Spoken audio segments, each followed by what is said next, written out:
Alright, hi Year 11s. This is a PowerPoint that's going to explain to you what register is. Okay, so register means how formal or informal the language that's being used is.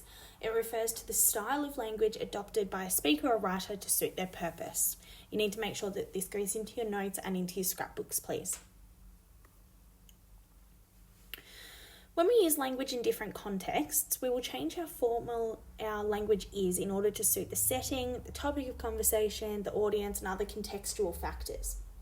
Using the appropriate register, so using the appropriate level of formality, helps us to achieve our function more easily or effectively. So here are some of the characteristics of formal language. So it's more likely to be used in formal contexts, obviously, such as in law, medicine, education, engineering, anything that requires you to be quite formal. It's also more likely to be used between people who don't know each other very well, and it typically follows the rules of grammar. So we've gone through a whole lot of different rules about grammar, and the more rules that are followed, the more formal a piece of writing or speech will be. Okay, so some characteristics of formal language. It's more likely to be grammatically correct, as I just said. It's more likely to lack pronouns and contractions, so that's a big reason why teachers in the past probably would have said, to be more formal, don't write things like don't and can't, write cannot, that sort of thing. All right. Need to use an elevated lexis. Basically, this means fancy words. Typically, formal language is more likely to be written, or written language is more likely to be formal, but that's not always the case, so be aware of that. All right, so here are some examples of formal language in law. So this is taken from, I think, the Australian Constitution. So if we look at one, legislative power. The legislative power of the Commonwealth shall be vested in a federal parliament, which shall consist of the Queen, a Senate, and a House of Representatives, and which it is hereinafter called the Parliament or the Parliament of the Commonwealth. All right, so we can see some quite formal lexis in this first little bit. So I'm looking at words like legislative, vested, and hereinafter. Also the use of the modal verb shall. So they're all quite formal. Have a read through, pause here, read through the second excerpt there, and see if you can pick out 2 or 3 examples of formal lexis.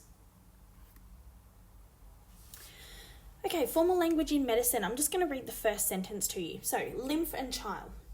The lymph and the chyle are almost identical in constitution, though the proportion of their constituents varies in different parts of the vascular system. Again, I can see some quite formal lexis here. Vascular, constituents, constitution, proportion, they're all quite formal words. It's elevated lexis. So same again, pause here, see if you can find 2 to 3 examples of formal lexis in this excerpt. When you're done, continue on. Okay, formal language isn't limited to those more sort of highbrow topics. So here we've got an example of formal language in sport. So this is taken from some kind of document on the AFL website. Can't remember exactly what it is. But this is the definition of a controlling body. So it includes A, the AFL, B, any league, association or body responsible for the organisation and conduct of matches of Australian football, who is determined to play such matches in accordance with these laws, and so on. So I'd be looking at examples like in accordance with these laws. That's quite formal. All right, so we're going to look at formal language in politics.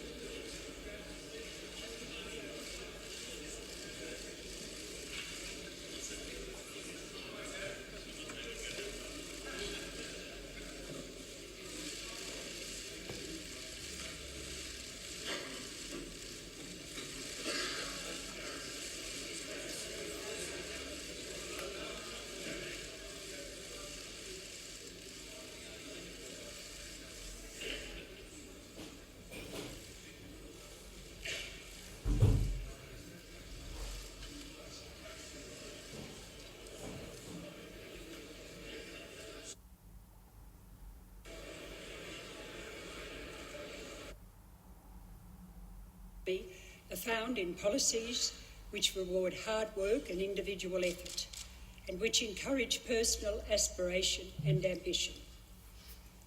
We should never be a country that seeks to cut tall poppies down to size, but one where everyone is encouraged to grow and succeed. Australia needs more successful people, and we should give our people every opportunity to succeed. My government's vision is not of bigger government, but of stronger people. It is a vision of a dynamic, confident Australia, where all 23 million of us can individually and together pursue our hopes and dreams. All right, so in that example, I would be looking at examples of formal lexis like dynamic and pursue.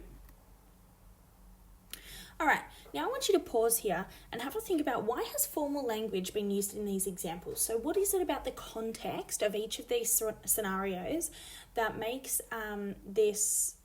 each of these scenarios need to use formal language? So just pause here and write just a short paragraph for each one of those four. When you're done, come back and join us. All right, so now we're looking at informal language. We're going to start off with some of the characteristics of informal language. So it's more likely to be used in informal contexts, such as between friends, in families, in situations or about topics that aren't very serious. It's more likely to be used between people who already have an established relationship as well. So the closer you are with someone, the more informally you're likely to talk to them. Informal language tends to break the rules of grammar. Not always, but on the whole, that's kind of how it works. It's more likely to not be grammatically correct. It's more likely to use pronouns and contractions, as well as slang, colloquialisms, non-standard phrases, and it is more likely to be spoken. However, as I said before, that's not a hard and fast rule. You definitely can have written informal texts. Okay, so just pause and have a read through these examples of informal language on Twitter, and I just want you to have a think about maybe 2 or 3 things that you're noticing in these tweets that that demonstrates that it is informal. Okay, informal language in journalism. So I'm just going to read the first bit for you. So fix your feng shui. No, we're not talking chakras, I promise, but we are talking setting yourself up with a dedicated study area. Maybe that means a desk in your home. Maybe that means a nearby cafe, but it definitely doesn't mean sitting on your bed. Okay, so this is taken from, I think, maybe a pedestrian article about online studying, I believe. And I guess the reason why I would say this is informal is because it sounds quite conversational. It sounds like it's something that's being said to you, where in actual fact this is written down. Okay, in politics, so if I just read the first bit to you, so David Cameron's jokey blokey interview with Christian O'Connell on Absolute Radio this morning is a good example of what can happen when politicians attempt to be down with the kids, or in this case with the 30-somethings. Okay, so this is informal because obviously 30-somethings isn't a word. Down with the kids is a really informal expression. And then we've got the rhyming of jokey and blokey, both of which are not really words. So those are the things that make that part informal. So just pause here, see if you can find anything else in here that you think is informal language. Okay, so obviously this says in pairs, which you can't do, so just do this on your own, please. I just need you to have a think about a topic, a pair of people, so think about a relationship. So I wouldn't just name 2 people, but maybe say like father and son, or neighbours, or whatever it is. And then a setting, and I want you to write a transcript of a conversation between the 2 people using informal language, and then write another one using formal language. Okay, so the topic, everything stays the same. Use informal first and then formal. And then after you've done that, write a paragraph explaining which one is most appropriate and why.